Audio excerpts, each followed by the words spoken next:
नमस्कार दोस्तों, स्वागत है आप सभी का। आज के एक सेशन में एक बहुत लाजवाब चीज आप सीखने वाले हैं।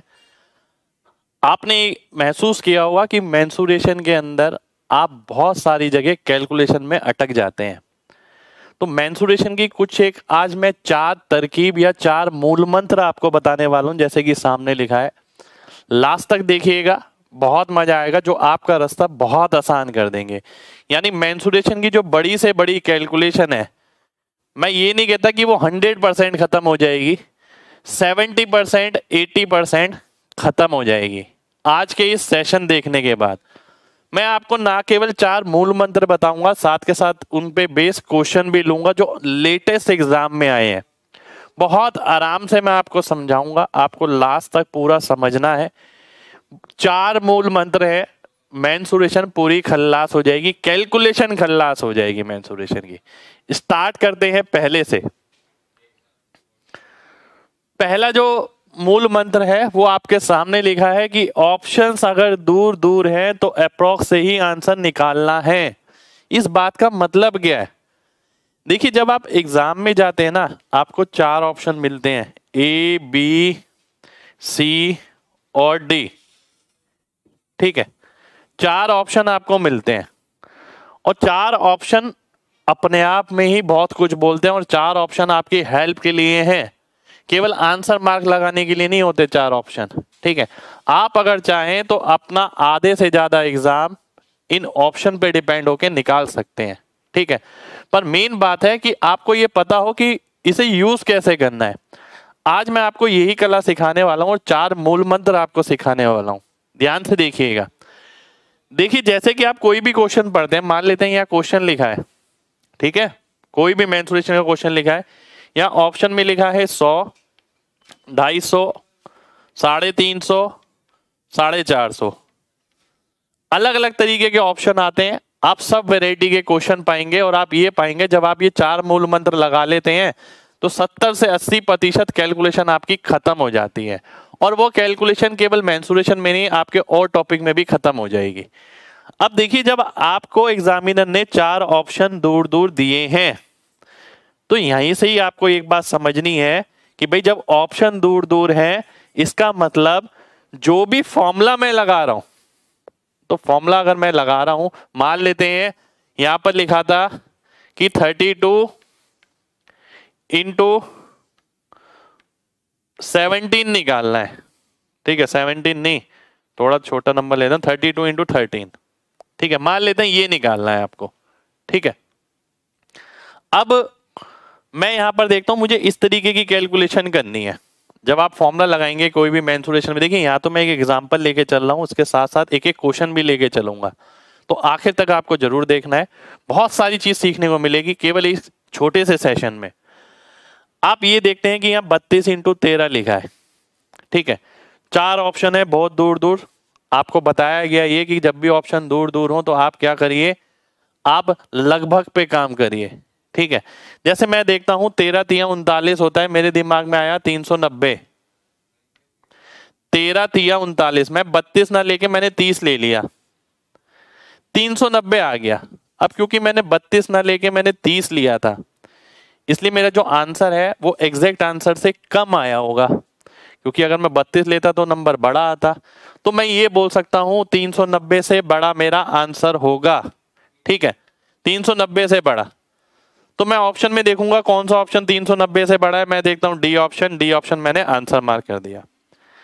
देखिए, समझाने का मतलब ये है 32 इंटू 13 450 नहीं होता। जब मैं अंदाजा लगाऊंगा, अप्रोक्सीमेट लगाऊंगा, सबसे पहली बात तो मुझे पता होना चाहिए ना अप्रोक्सीमेट लगाना कब है। ऐसा थोड़ी है कि मैं हर जगह ही अप्रोक्सीमेट लगा पाऊंगा, बिल्कुल नहीं लगा पाऊंगा हर जगह। पर मैं देखता हूं जहां भी 4 ऑप्शन दूर दूर हैं, ऐसे हर एक क्वेश्चन में, चाहे वो किसी भी टॉपिक का हो, वहां मैं अप्रोक्सीमेशन लगा सकता हूं। किस तरीके से मैंने लगाना है, देखिए कोई भी आप टॉपिक पढ़ रहे हो, टॉपिक मैटर नहीं करता, फाइनल डिपेंड करता है कि आप कैलकुलेशन क्या सॉल्व कर रहे हैं। ठीक है, कैलकुलेशन क्या है, मल्टीप्लाई है, डिवाइड है, कुछ भी है। ठीक है, तो आपने ये देखा कि 32 इंटू 13 लिखा था, तो मैंने आपसे बोला कि यार मैं इसे ना ऐसे देखता, 13 तिया 39, 390। तो 390 से तो बड़ा ही आंसर होगा। मैं 4 ऑप्शन में देखता कौन सा 390 है, वो मैं आंसर मार्क कर देता। ये आ गया आपका एक तरीका। ठीक है, अब कुछ क्वेश्चन मेंसुरेशन में आपके पाई वाले होते हैं। ठीक है, ये तरकीब बहुत जगह इस्तेमाल होती है। कुछ क्वेश्चन आपके पाई वाले होते हैं, जब आप जाते हैं सर्कल से उसमें सिलेंडर में कोन में, ठीक है, तो जहां भी आपका पाई आता है, मेरा ये तरीका है, मेरे 5 सिलेक्शन का ये तजुर्बा है। मैं कैसे सॉल्व करता हूं, मैं पाई के साथ जब अप्रोक्स लेता हूं, पहली बात तो मैं पाई के साथ अप्रोक्स लूंगा कब, जब मुझे ये पता होगा कि चारों ऑप्शन दूर दूर हैं। ठीक है, तब मैं पाई के साथ अप्रोक्स लूंगा, वैसे नहीं लूंगा।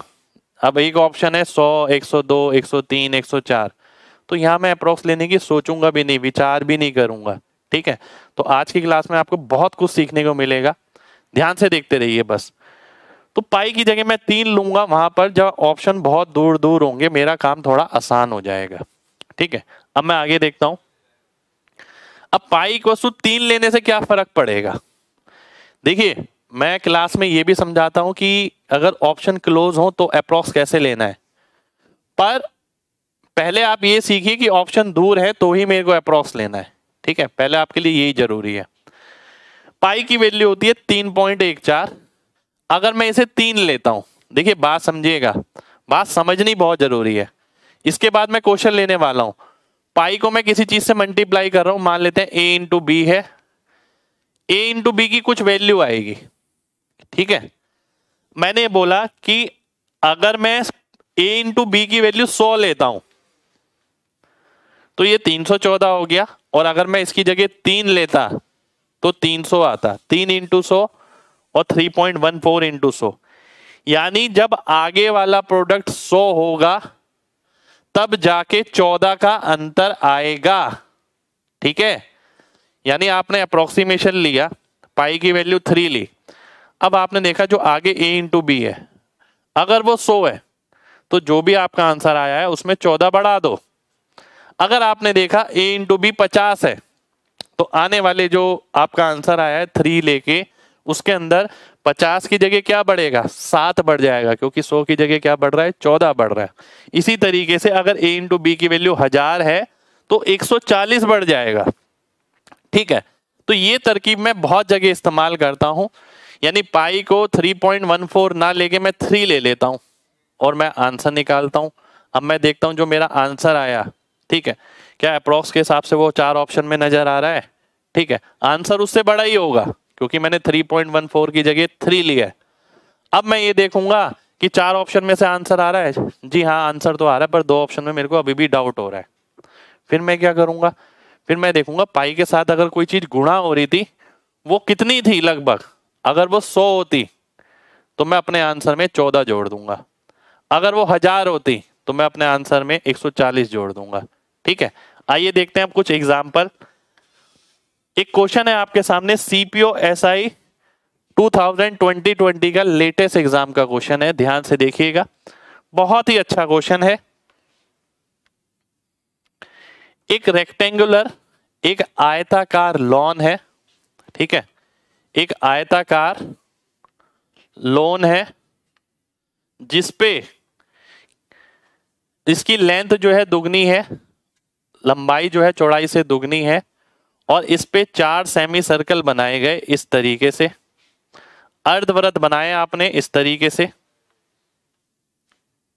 ठीक है, अब वो क्या बोल रहा है कि स्मॉलर साइड जो है वो 12 है। अगर आप देखते हैं ये 12 है तो इसका रेडियस 6 आ गया, इसका भी रेडियस 6 आ गया, ये 24 हो जाएगा, इसका रेडियस 12 आ गया, इसका रेडियस 12 आ गया।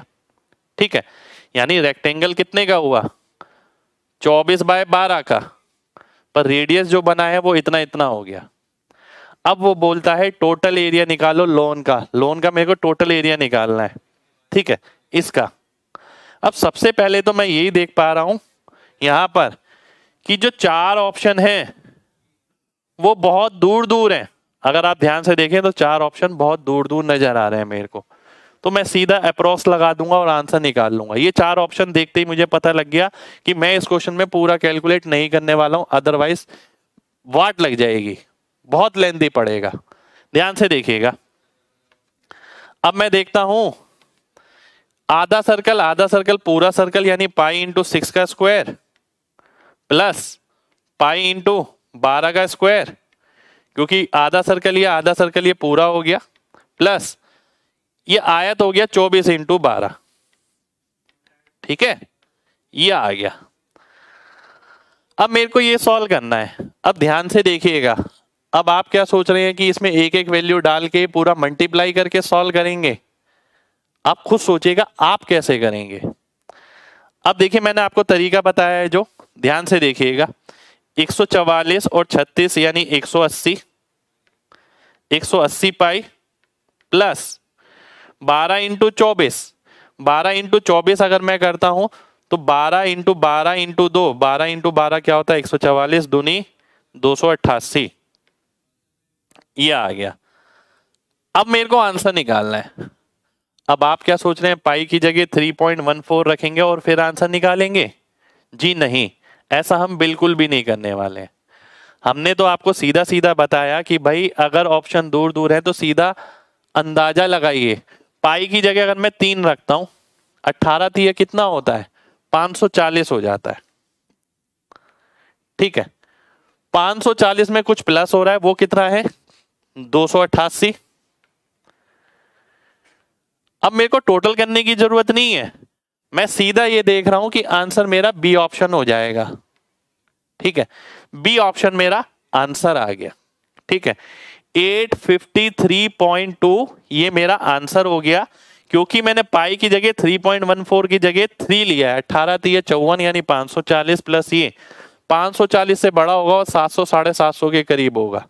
पर ये मैं अंदाजा ही जब लगा पाया जब मेरे पास पहले से एक सोच थी कि भाई जब 4 ऑप्शन दूर दूर होंगे तब मैं अप्रॉक्स का इस्तेमाल करूंगा। ठीक है, उम्मीद करता हूं सभी बच्चों को ये बात क्लियर होगी। यहीं पर मैं आपको ना एक बात और समझाना चाहूंगा, जो बात मैं अभी कह रहा था 180 पाई प्लस 288, बात समझना ध्यान से। ठीक है, बात समझना बहुत ध्यान से। अब एक बच्चा है वो 180 की बाद 3.14 डालता है प्लस 288, इसे मल्टीप्लाई करता है और सॉल्व करता है। एक दूसरा बच्चा है जिसने हमसे सीखा, हमने उसे सिखाया कि भाई पाई की जगह क्या करो 3 डाल दो। ठीक है, पाई की जगह 3 उसने डाला प्लस 288 किया तो 540 740 820 828, ये 828 आ गया। ठीक है, आंसर क्या आ रहा है 853। ये मैं क्यों बता रहा हूं ये भी समझिएगा। वो बच्चा मल्टीप्लीकेशन से बच सकता है, 3.14 से मल्टीप्लाई किए बिना ही उसका आंसर आ सकता है। कैसे? देखिए मान लेते हैं, देखिए ये तो मैंने आपको बताया जब ऑप्शन दूर दूर हो तो अप्रॉक्स लगाओ आंसर आ जाएगा, बहुत बढ़िया चीज है, बहुत जगह काम करेगी। पर मेरे पास वो भी जुगाड़ है कि अगर ऑप्शन थोड़ा एक ऑप्शन पास होता, मान लेते हैं एक ऑप्शन होता 810, ठीक है, तो मुझे पूरा ही कैलकुलेट करना पड़ता, इतनी आराम से अंदाजा मैं नहीं लगा सकता था। पर मैं फिर भी आपको बता रहा हूं आप किस तरीके से कर सकते हैं। देखिए मैंने आपको बताया था पाई की जगह 3 ले लो और आंसर निकाल लो। पाई की जगह अगर मैं 3 लेता हूं तो आंसर कितना आ गया, इतना आ गया। पर एक ही ऑप्शन था दूर इसलिए मैंने आंसर मार्क कर दिया। पर अगर एक आध ऑप्शन और होता, ज्यादा दूर नहीं होता मतलब पास ही होता, तो मैं क्या करता। मैंने आपको एक चीज सिखाई यहां पर, मैंने बोला था 100 से गुणा होने पर 14 का अंतर आएगा।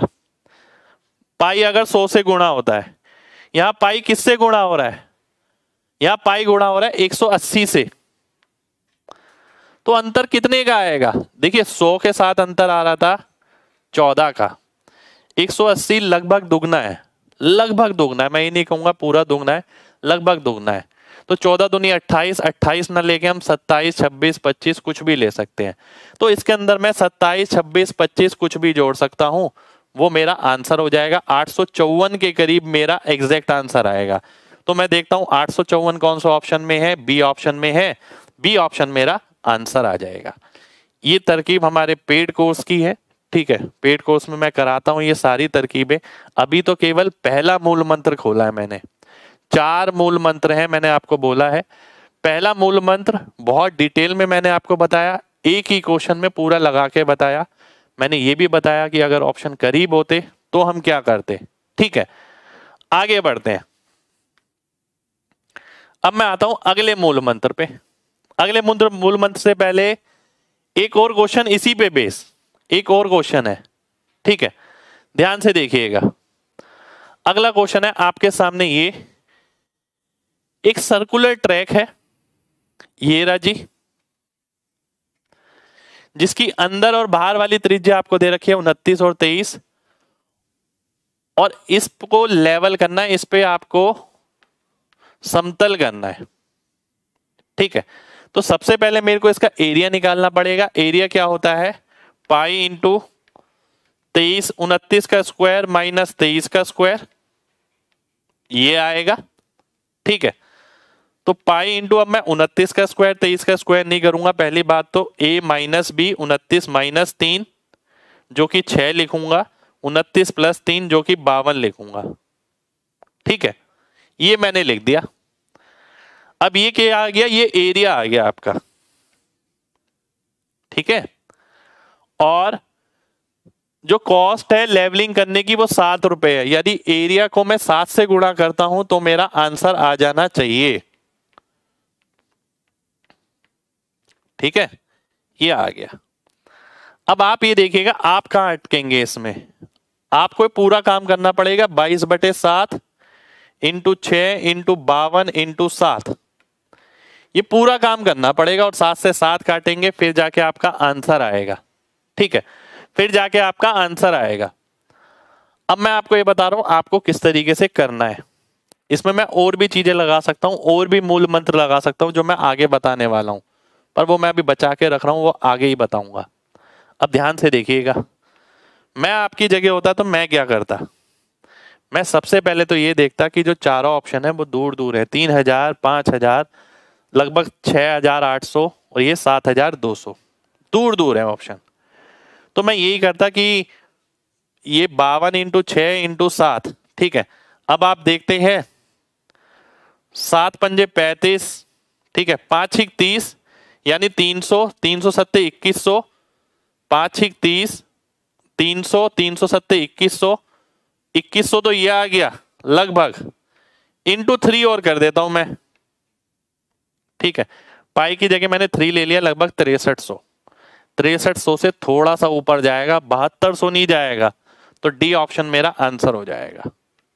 ठीक है, अब मैंने ये कैसे बोला कि भाई 6300 से थोड़ा ऊपर जाएगा, 7200 नहीं जाएगा।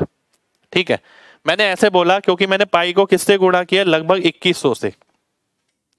अगर मैं 1000 से गुणा करता तो 140 का अंतर आता, 2000 से गुणा करता तो 280 का अंतर आता, तो 6300 और 280 यानी 300 और हो गया लगभग 6600। 6600 के करीब पहुंचा अभी भी मैं। ठीक है, तो उसके अंदर मैं देखता हूं, क्योंकि मैंने 2100 लिखा था, 2 से तो गुणा ही नहीं किया था, तो 6600, 6700, 6800 ऐसे ही आंसर रह जाएगा।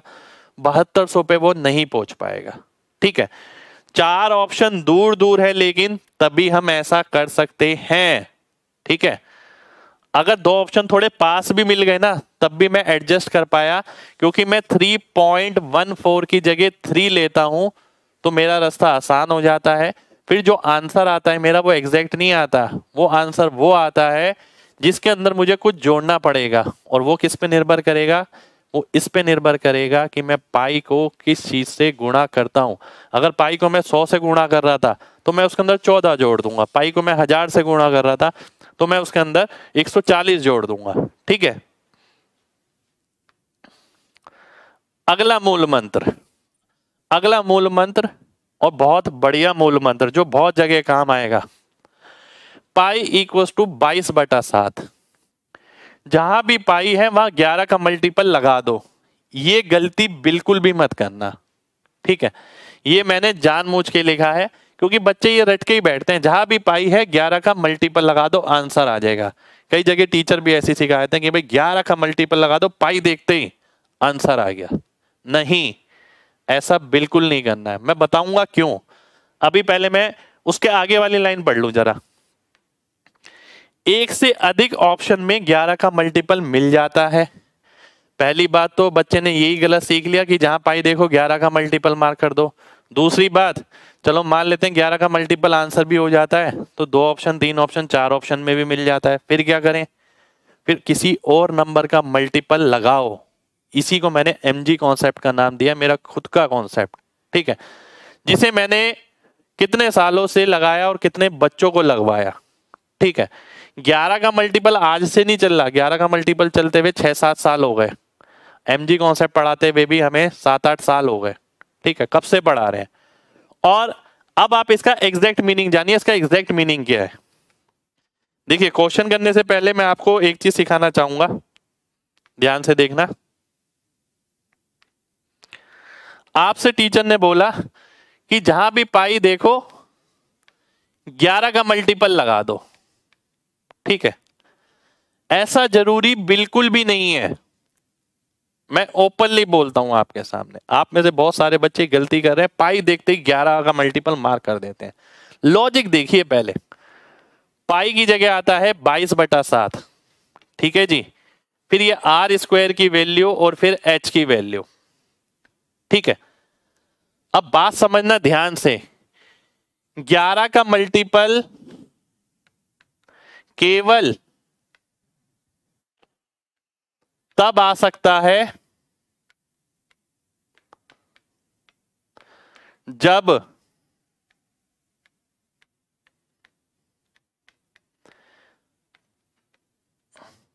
इसके साथ वाली किसी एक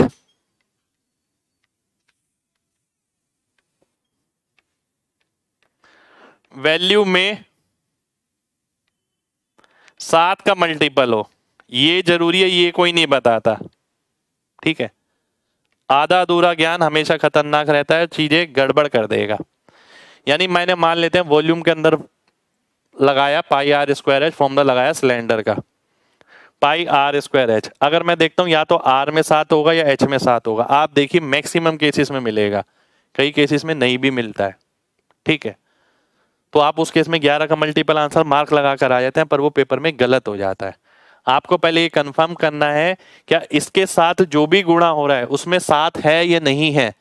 अगर 7 है तो ही आप 11 का मल्टीपल लगा सकते हैं, नहीं तो आप 11 का मल्टीपल नहीं लगा सकते। आंसर बिल्कुल गलत हो जाएगा, क्योंकि अगर 7 नहीं हुआ ना तो इसका आंसर तो अप्रोक्सीमेट आएगा, और आंसर अगर अप्रोक्सीमेट आता है तो उस केस के अंदर हम मल्टीपल कभी नहीं लगा पाते, ठीक है। ये कॉन्सेप्ट है, ये बताई मैंने आपको पहली चीज। दूसरी एक चीज और बताई मैंने आपको, वो क्या?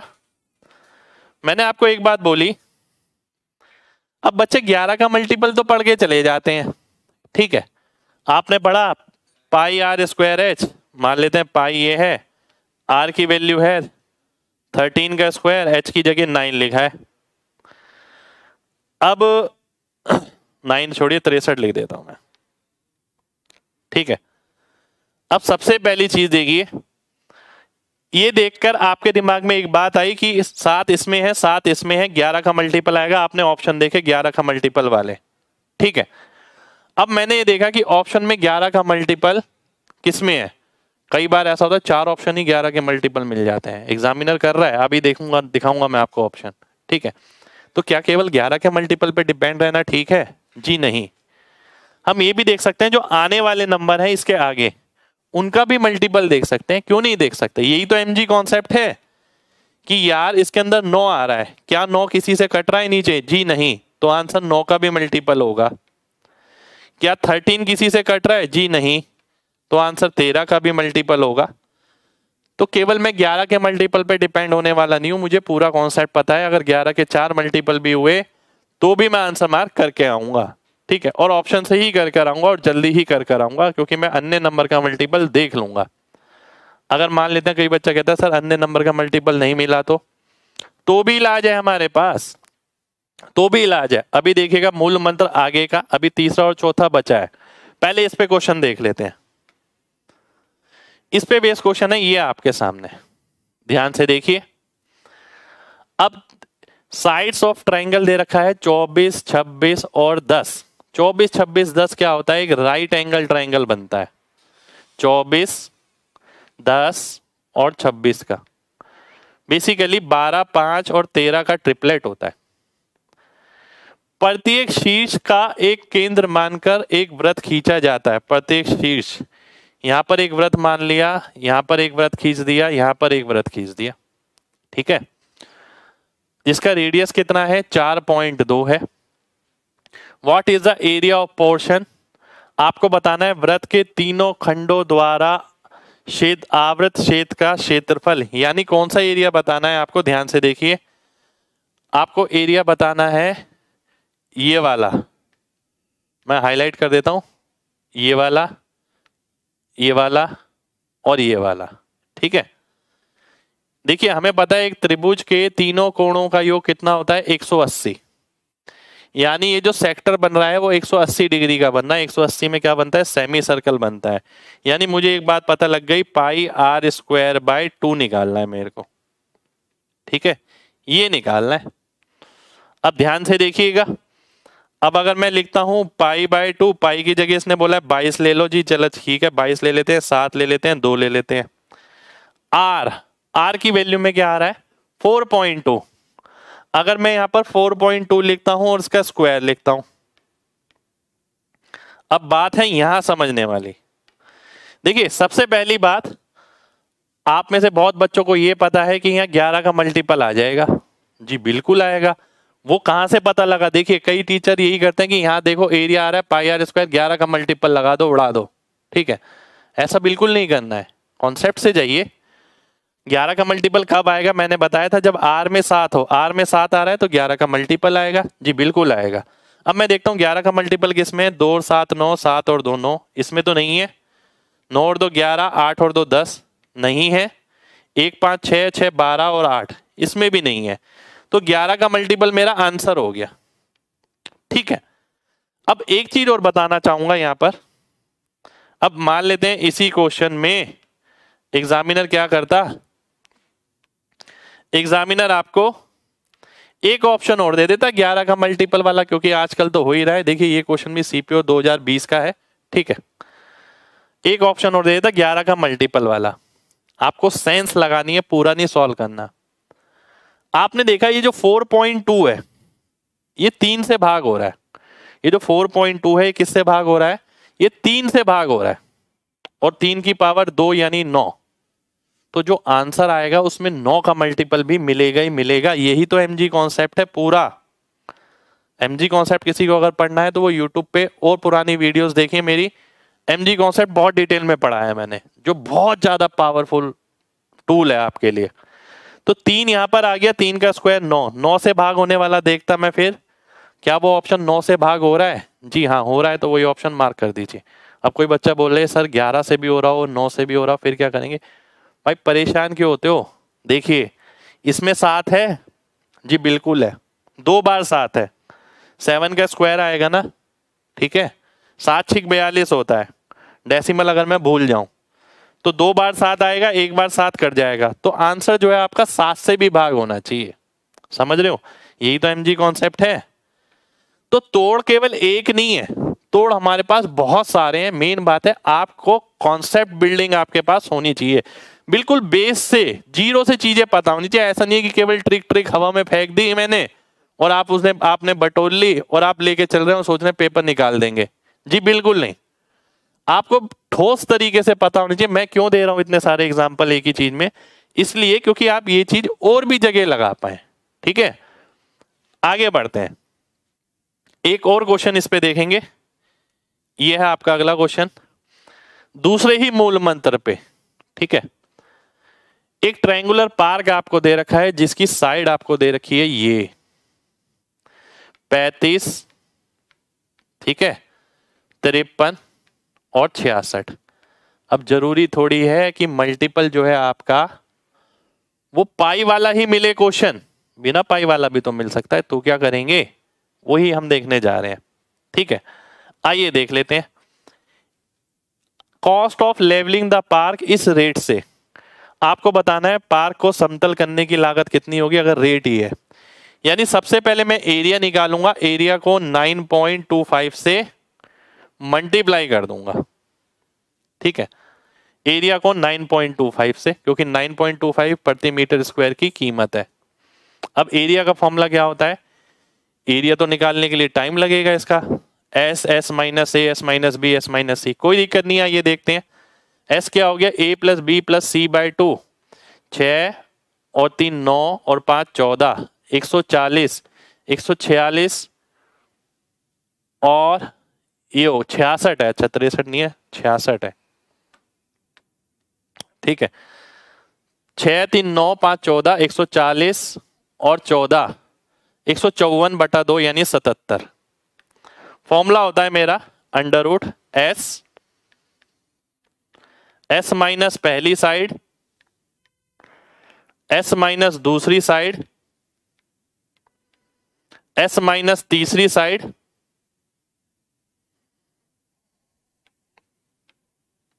ठीक है। तो ये आपका एरिया आ जाता है ट्रायंगल का। ठीक है, ये आपका एरिया आ जाता है।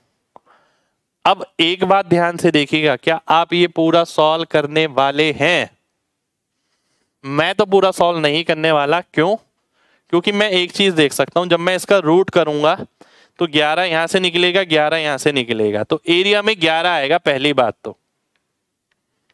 तो पहली चीज तो मैं ये देख सकता हूं जो आंसर आएगा वो 11 का मल्टीपल होना चाहिए। आइए चेक कर लेते हैं, कहीं दो ऑप्शन तो नहीं है, 8 और 1 9 और 5, ये तो नहीं है। 8 8 16, 16 में से 9 गया 7, ये भी नहीं है। 8 और 2 10, 6 और 1 7, ये भी नहीं है। बचा केवल ये ऑप्शन, डी ऑप्शन मेरा आंसर हो गया। ठीक है, केवल 11 का मल्टीपल देख के मैंने आंसर मार्क कर दिया। ये पूरी कैलकुलेशन मैंने नहीं करी, देखिए आपके सामने, क्योंकि इसमें भी 11 आ रहा है, इसमें भी 11 आ रहा है। रूट लेंगे तो ए में 11 तो मिलेगा ही मिलेगा। जब ए में 11 मिलेगा तो 11 को किसी चीज से गुणा करूंगा तो आंसर में भी 11 मिलेगा। ठीक है, ये है हमारा एमजी कॉन्सेप्ट। अब आप में से बहुत बच्चे केवल ये मल्टीपल याद करके बैठते हैं कि पाई की जगह 11, पाई की जगह 11 नहीं, मल्टीप्लाई 11 की जगह 11। जहां भी मल्टीप्लाई 11 होगा और वो नीचे से नहीं कटेगा तो 11 आंसर में आएगा। जहां भी मल्टीप्लाई 9 से होगा अगर वो नीचे से नहीं कटेगा तो 9 आंसर में आएगा। जहां भी मल्टीप्लाई 7 से होगा, नीचे 7 से नहीं कटेगा तो आंसर में आएगा। तो जो भी नंबर ऊपर होगा अगर वो नीचे से नहीं कट रहा है तो वो आंसर में मिलेगा ही मिलेगा। ठीक है, अब मान लेते हैं एग्जामिनर यहां पर एक ऑप्शन और दे देता, बात समझना यहीं पर ही, बहुत सारी प्रॉब्लम खत्म हो जाएगी इससे ही। अभी हमारा दूसरा ही मूल मंत्र चल रहा है, अभी आगे तीसरा और चौथा भी निकलने वाला है। अब मान लेते हैं एक और 11 का मल्टीपल होता, मैं क्या देख सकता था? मैं देखता इसमें 3 आ रहा है, 4 और 2 6 है, इसमें भी 3 आ रहा है, 4 और 2 6 है, 2 बार 3 आ गया, 2 बार 3 आ गया। अगर मैं रूट करूंगा तो आंसर में 1 बार 3 तो आएगा, तो ए में 3 तो आएगा ही आएगा। तो मैं ये देखता जो आंसर है वो 3 का भी मल्टीपल होना चाहिए। क्या ये 3 से भाग हो रहा है? नहीं। क्या ये 3 से भाग हो रहा है? नहीं। क्या ये 3 से भाग हो रहा है? नहीं। 8 5 4 9 7 ये हो रहा है, तो डी ऑप्शन मेरा फिर भी आंसर हो जाता। ठीक है, आप खुद सोचिए कि आपको पेपर में ये क्वेश्चन मिला है, ये सीपीओ का ही है 2019 का, तो आप क्या करने वाले हैं? पूरी कैलकुलेशन करने वाले हैं, मल्टीप्लाई करने वाले हैं। अगर आप पूरी मल्टीप्लाई करने वाले हैं तो सोचिए कितना वक्त लगेगा, 9.25 से मल्टीप्लाई करना है। ठीक है, नेक्स्ट क्वेश्चन पर आएंगे। नेक्स्ट क्वेश्चन क्या, बिल्कुल नेक्स्ट क्वेश्चन है, एक नेक्स्ट क्वेश्चन और है अभी ये वाला। Total surface area of solid hemisphere is ये, टोटल सरफेस एरिया, ध्यान से देखिएगा। आप देखते हैं हेमिस्फेयर यानी अर्धगोला, इसका टोटल सरफेस एरिया क्या होता है? 3 पाई आर स्क्वायर होता है जी, ये लीजिए 3 पाई आर स्क्वायर। ठीक है, ये किसके बराबर है? 1039.5, 1039.5। देखिए मैं अगर इस टाइप की कोई संख्या होती है ना, उसे कैसे लिखता हूं? मैं इसे 2 से गुणा करके लिखूंगा, क्योंकि इसका डेसिमल हट जाएगा। तो मैं क्या लिखूंगा? 2079/2, मैं इसे ऐसे लिखूंगा। ठीक है, अब आगे देखते हैं, आपको वॉल्यूम निकालना है हेमिस्फेयर का। ठीक है, अब ध्यान से देखने वाली बात क्या, देखिए बहुत शातिर तरीके से मैं वॉल्यूम का फॉर्मूला इस्तेमाल करने वाला हूं। यहाँ पर वॉल्यूम होता है 2/3 पाई आर क्यूब। सबसे पहले मेरे को आर की वैल्यू चाहिएगी। ठीक है, और आर की वैल्यू अगर आप ध्यान से देखें, अगर मैं यहां पर देखता हूं, देखिए ये नंबर ना 11 से भाग पाई में 11 आ रहा है। मैं देखता हूं क्या यहाँ 11 आ रहा है, बिल्कुल आ रहा है। इसका मतलब ये है, देखिए ध्यान से, इसका मतलब क्या है, अगर मैं देखता हूं यहाँ 11 है और यहाँ भी 11 है, इसका मतलब है आर में 7 मिलेगा ही मिलेगा, आर 7 का मल्टीपल मिलेगा ही मिलेगा। दोबारा से बात समझना, 3 पाई आर स्क्वायर की वैल्यू ये दे रखी है, पाई में 11 है, क्या यहाँ 11 है? जी हाँ, 2 7 9 9 0 9, 9 में से 9 गया 0, 11 है जी। अगर यहाँ भी 11 और यहाँ भी 11 है तो आर में 7 का मल्टीपल मिलेगा ही मिलेगा। मैंने बताया तो था आपको कि आंसर 11 का मल्टीपल कब आता है, जब उसके 7 वाली वैल्यू में 7 होता है। तो अगर आर में 7 होगा तो आंसर 11 का मल्टीपल होगा नहीं होगा? जी बिल्कुल होगा, बिना सॉल्व करे है ये तो। आप देखिए 2 3 5 6 11 और 5 0, ये कट गया, 2 4 और 5 9, 5 और 4 9, जी ये तो नहीं घटा, ये 11 का मल्टीपल है। 4 5 9 और ये 7, ये भी नहीं घटा। 2 2 4 6 10, 5 और 5 10, 11 के मल्टीपल भी आप देखिए 2 ऑप्शन दे दिए एग्जामिनर ने, एक ये वाला एक ये वाला, 2 ऑप्शन आ गए आपके पास। अब क्या करेंगे, आप ये देखिए नंबर्स पे काम किए बिना केवल लॉजिक लगा के आंसर आ रहा है। ठीक है, अगर आपके दिमाग में चेन बन रही है, इस तरीके से सिस्टम बन रहा है कनेक्ट करने का चीजों को, तो काम बहुत आसान हो जाएगा। अब ध्यान से देखिए, अगर मैं 3 से काटता इसे तो यहां फिर भी मेरे को 3 मिलता। ठीक है, यानी अगर मैं 3 से काटता हूं, देखिए मैं काट ही देता हूं आपके सामने, 3 6 18, 3 निम 27, 3 3 9, इसमें अभी भी क्या आ रहा है, 9 आ रहा है। यानी आर में मेरे को क्या मिलने वाला है, आर में 3 मिलने वाला है मेरे को, क्योंकि आर स्क्वायर में 9 आ रहा है। आर में 3 भी मिल सकता है, 9 भी मिल सकता है, पर 3 तो होगा ही होगा कम से कम। और अगर आर में 3 होता है तो आंसर क्या आएगा, 3 का क्यूब यानी 27। आंसर में 9 का मल्टीपल भी मिलेगा, तो 9 का मल्टीपल इसमें है, इस ऑप्शन में नहीं है। 5 10 12 18, 2 बच गया, तो बी ऑप्शन मेरा आंसर हो गया। आप ये सोचिएगा, आप घर पे बैठ के इस क्वेश्चन को सॉल्व करते तो कैसे करते। मैंने कितनी कैलकुलेशन करी है आपके सामने, और कॉन्सेप्ट लगाया मैंने क्या, वही कैलकुलेशन के लिए मूल मंत्र जो मैंने आपको बताया, दूसरा वही मैंने लगाया, यहाँ पर मल्टीपल का कॉन्सेप्ट लगाया है।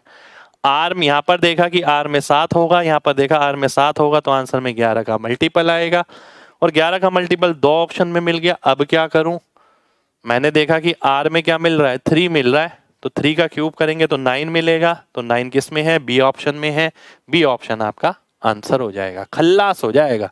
मामूली क्वेश्चन नहीं है ये। ठीक है, अगला क्वेश्चन, अगला मूल मंत्र, एक और मूल मंत्र, एक डीएस कॉन्सेप्ट होता है। आप में से बहुत सारे बच्चे जानते भी होंगे, बहुत सारे बच्चे नहीं भी जानते होंगे। नहीं जानते तो मैं बता देता हूं, डीएस यानी अंकों का योग, या फिर मैं डिजिटल सम कॉन्सेप्ट कह सकता हूं।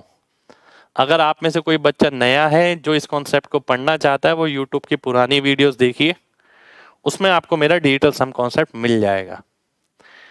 पाई की वैल्यू जब 22/7 है तो 7 लीजिए अंकों का योग, पाई के अंकों का योग 7 लीजिए।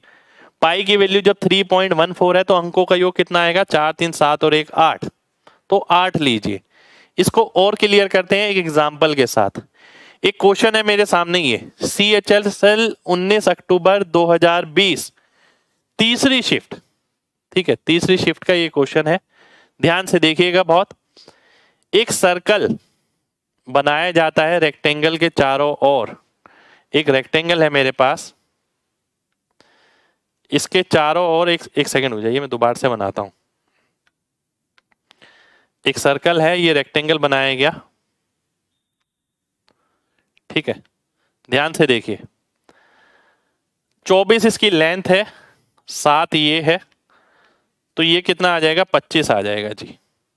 ठीक है, 24 7 के साथ 25 आता है। एरिया ऑफ सर्कल निकालना है। क्वेश्चन कुछ भी बड़ा नहीं है, बहुत मामूली सा क्वेश्चन है, बहुत सिंपल सा क्वेश्चन है। कैलकुलेशन मुश्किल है, बस ध्यान से देखना। तो पाई इंटू 25/2 का स्क्वायर, ठीक है, ये निकालना है मेरे को। पाई इंटू 25/2 का स्क्वायर, और पाई की जगह क्या लेना है, 3.14 लीजिए पाई की जगह, उसने खुद बोला है। पाई की जगह अगर मैं 3.14 लेता हूं, 25/2 क्या होता है, 12.5। इसका मैं स्क्वायर करता हूं और ये मेरे को आंसर निकालना है, ठीक है। अब देखिए कितना मामूली सा क्वेश्चन था दिखने में, कि एग्जामिनर ने कुछ नहीं पूछा, उसने कैलकुलेशन में ऐसी तैसी कर दी, ठीक है। अब क्या करेंगे, डीएस कॉन्सेप्ट क्या कहता है, डीएस कॉन्सेप्ट आपको ये कहता है कि भाई अंकों का योग निकाल लो, जो इसके अंकों का योग होगा आंसर के अंकों का योग भी वही होगा।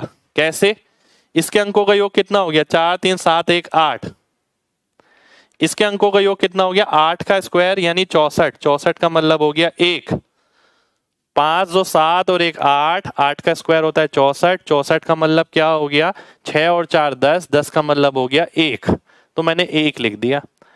तो जो भी आंसर आएगा उसके अंकों का योग 8 होगा, ठीक है।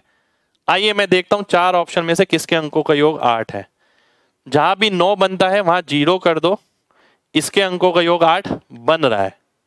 अब हम आगे देखते हैं, ये 9 आ गया, 9 तो मैंने काट दिया, 8 4 12 7 19 6 25 7 32, इसके अंकों का योग 5 आ रहा है। इसका देखते हैं, 9 तो मैं काट दूंगा, 9 के अंकों का योग 0 होता है, 8 और 3 11, 11 का मतलब है 2, इसके अंकों का योग 2 हो गया, इसका मैंने 8 निकाला था। 5 और 4 9, 5 और 4 9, इसके भी अंकों का योग 2 हो गया। तो मैं देख पा रहा हूं केवल ए ऑप्शन ऐसा है जिसका आंसर मेरा मैच कर रहा है। ये है हमारा तीसरा मूल मंत्र। अगर वो ये नहीं बोलता कि पाई की जगह 3.14 लेना है, तो मैं पाई की जगह 22/7 लेता, और फिर मैं ये देखता क्या इसके आगे जो चीज मल्टीप्लाई हो रही है उसमें 7 है या नहीं है। अगर उसमें 7 होता तो मैं डीएस लगा के 22/7 की जगह अंकों का योग 7 लेता, जो अंकों का योग मैंने यहां पर 8 लिया है, ठीक है। 3.14 है, 4 3 7 और 1 8, डेसिमल पे ध्यान नहीं दिया, 5 2 7 और 1 8, 8 का स्क्वायर 64, 64 का मतलब 10, 10 का मतलब 1, 8 इंटू 1 जिसके अंकों का योग 8 हुआ, वही ऑप्शन आपका आंसर हो गया, ठीक है। चलिए अगले मूल मंत्र पे आते हैं, आखिरी मूल मंत्र हमारा, ठीक है। चौथा मूल मंत्र, ये 4 मूल मंत्र आपके किसी भी कैलकुलेशन को ध्वस्त कर सकते हैं, एकदम ही हरा सकते हैं, ठीक है। कैलकुलेशन बचेगी नहीं मेंसुरेशन के अंदर अगर आप ये 4 चीजें दिमाग में उतार लें, और केवल मेंसुरेशन में नहीं, और भी बहुत सारी जगह आपको ये सारी कैलकुलेशन काम आएंगी। चौथा मूल मंत्र है आपके सामने ये एक टेबल सी बना ली हमने। देखिए ये टेबल 7 के हिसाब से बनाई, मैंने आपको अभी रीजन बताया। जहां भी पाई आता है, जहां भी पाई आता है वहां रेडियस में 7 का मल्टीपल होना जरूरी है, नहीं तो क्या होगा, नहीं तो आंसर अप्रोक्सीमेट आएगा, और अप्रोक्सीमेट आंसर 100 में से 2 बार 1 बार ऐसे दिया जाता है। आप देखेंगे जितने भी क्वेश्चन उठाएंगे 95-98% आपको एक्यूरेट आंसर मिलेंगे, ठीक है। इसलिए हम एक चीज ना कुछ पहले से ही ज्ञान लेके चलते हैं कि अगर रेडियस 7 आता है तो 2 पाई आर की वैल्यू 44 होती है, पाई आर स्क्वायर की वैल्यू 154 होती है, ठीक है। इसको लगाना किस तरीके से वो बहुत मैटर करता है। अब रेडियस अगर आधा हो गया तो परिमाप भी आधा हो जाएगा, पर एरिया 1/4 हो जाएगा, क्योंकि परिमाप आपका त्रिज्या पे सीधा निर्भर करता है, क्षेत्रफल आपका इसके त्रिज्या के वर्ग पे निर्भर करता है। इसलिए जब मैंने रेडियस आधा किया तो एरिया में क्या हो गया, r²/4, तो एरिया 4 से भाग होगा। अगर मैं इसे दुगना करता हूं, ये 14 हो जाएगा, ये 88 हो जाएगा, ये 4 गुना हो जाएगा 616। तो एक चीज याद करके बाकी की चीजें मैं ऑटोमेटिकली निकाल सकता हूं। अब देखते हैं इसका अप्लाई कैसे करेंगे चौथे मूल मंत्र का। एक और क्वेश्चन CPO-SI 2019 का, ध्यान से देखना। यहां पर आप एक कॉन्सेप्ट और लगा सकते हैं फिलहाल चाहें तो, बाद में बताऊंगा, पहले आइए देख लेते हैं क्वेश्चन क्या है। एक फील्ड जो है वो सर्कल के रूप में है, इसमें फेंसिंग लगानी है यहां पर 12 रुपए प्रति मीटर के हिसाब से, और कीमत आ गई कितनी 2640। 2640 को अगर मैं 12 से भाग करता हूं तो आता है 220, ठीक है। यानी 220 क्या हो गया, इसका परिमाप हो गया, है ना। अब मेरे को क्या निकालना है, एरिया निकालना है। एरिया के लिए मुझे क्या करना पड़ेगा, एरिया के लिए मुझे रेडियस चाहिए, पाई आर स्क्वायर। ये होता है ना 22/7 आर स्क्वायर। आर कैसे निकलेगा, अब 2 पाई आर की वैल्यू 220 है और वहां से सॉल्व किया तो क्या किया, तो तभी तो चौथा मूल मंत्र काम आएगा। अब ध्यान से देखिएगा,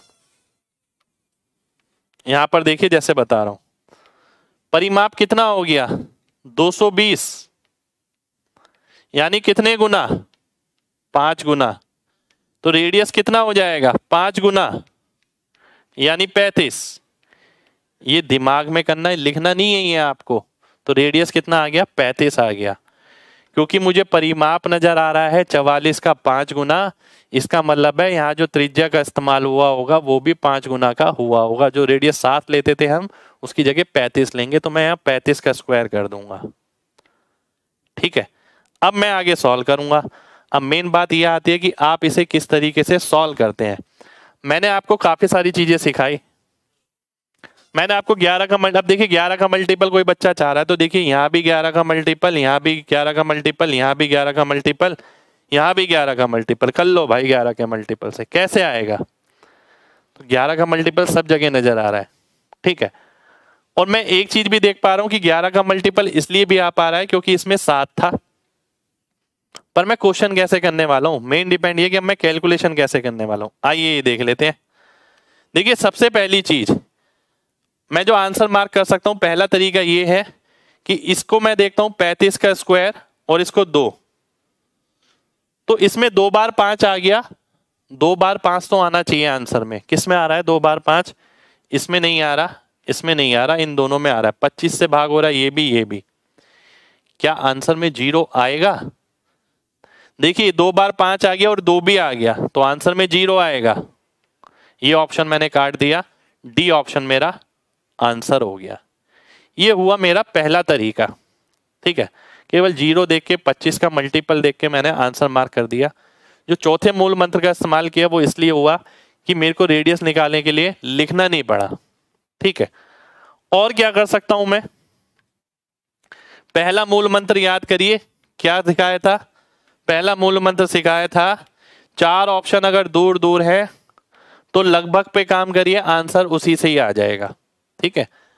अब मैं देखता हूं, देखिए 22/7, 22/7 को लगभग 3 ले लेता हूं। 35 का स्क्वायर, अब 35 का स्क्वायर अगर नहीं पता है तो देखिए पता करिए कैसे निकालते हैं। 5 का स्क्वायर 25 लिख देते हैं, 3 के बाद अगला नंबर आता है 4 तो 1225 हो गया, ठीक है। जो भी नंबर अगला आता है उससे गुणा कर दीजिए, यानी मुझे ये निकालना है एक तरीके से। अब मैं 1225 से भी गुणा नहीं करने वाला हूं, मैं 1200 से गुणा करने वाला हूं। 1200 को अगर 3 से गुणा करूंगा 3600, 3600 के आसपास थोड़ा सा बड़ा, 3600 के आसपास थोड़ा सा बड़ा, डी ऑप्शन हो गया। डी ऑप्शन मेरा आंसर हो गया। पर ये मैं कब कर पाया, जब 4 ऑप्शन मुझे दूर दूर दिख रहे थे।